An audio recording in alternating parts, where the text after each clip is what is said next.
So you guys have 7 companies in the portfolio now? I think that's right. Now, so that's basically like 7 different times, at least, because you've also had exits, but no less than 7 times, you've come into a business and you've had to start to roll this out and get it going. So what does that process look like? When I came into this job 6 years ago, I was a little averse to templates because I thought they were too prescriptive, too rigid. But it turns out companies are hungry for templates. Pretty much everybody I talk to wants to do a better job of measuring their business, and they understand that someday the exit is coming. But the art of it is like selecting which those metrics matter, and especially when you go into a board meeting, like what are we all going to look at and talk about? One of our most recent portfolio companies, when you looked at the data as a business all clumped, business was performing great, growing really nicely. It looked like the bigger problem and bigger opportunity for them was creating more pipeline. So win rates looked just fine. And so I went in with the hypothesis that most of our reporting was going to be about shining a light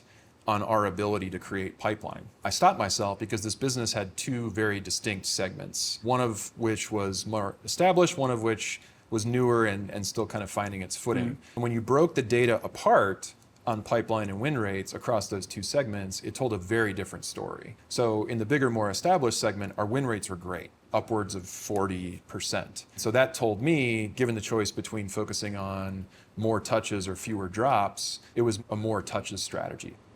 How do we go out and create more pipeline? In the second, newer, more emerging segment, the win rates weren't as good. It turns out we were seeing a lot of deals, at least relative to the size of the segment, but the win rates were about half of the other segment. With this insight, we talked to the CEO and said, whenever we talk about results, pipeline, wins, we need to do it by segment, because as investors, we need to be able to prove out that we can expand this business into more than one vertical, but also like being introspective as leaders of the company. Like, so for segment 1, it's all about more pipeline. So every time I talk to our CEO, it's how's pipe, how's pipe, how's pipe. In the emerging segment is we still need to prove to ourselves that we can win there consistently. And so I care a little less about how many touches we're putting on goal, and I care a little bit more about the care and feeding of every individual opportunity to maximize our win rate for that deal. We both travel. We're in different cities, week to week, sitting in conversations with sometimes multiple different companies at a time all coming together. Sometimes it's just us in a single CRO or a VP of sales together in more of like a working session. One of the themes that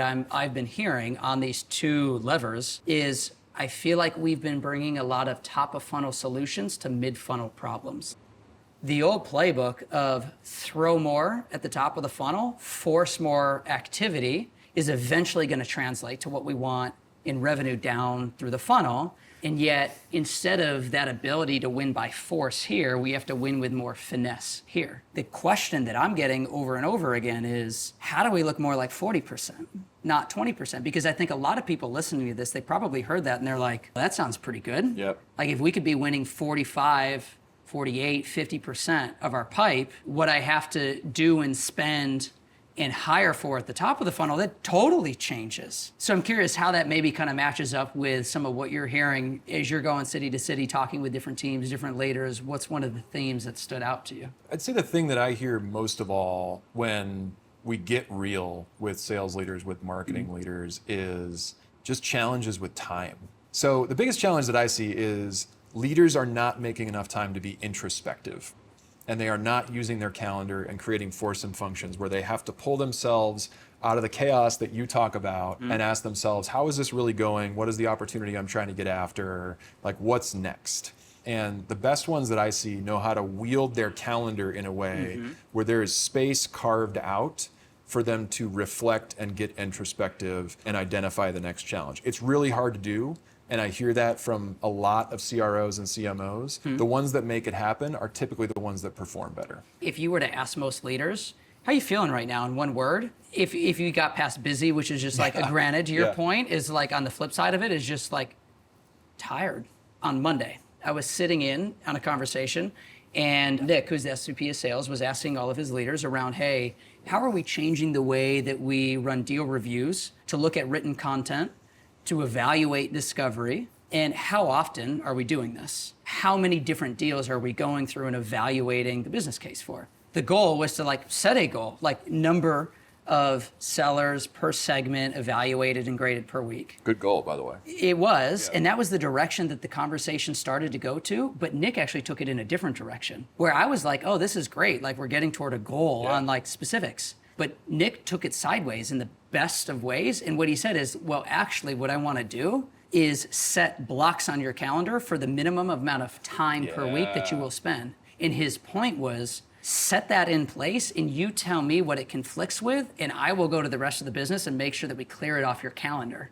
Because I think he was feeling and seeing exactly what you're saying is like, man, there's a lot on there already, and eventually, like, it's tiring. And you got to make the space and you got to strip stuff away. So making space for the stuff that really matters, whether that's call blocks are a big thing in sales, customer interviews are a big thing, and there's all these important things where it's always important, but it's never urgent, and you have to make the space for it. And I think making the space to be reflective, it's one of the hardest things for leaders to do. It's also one of the most important.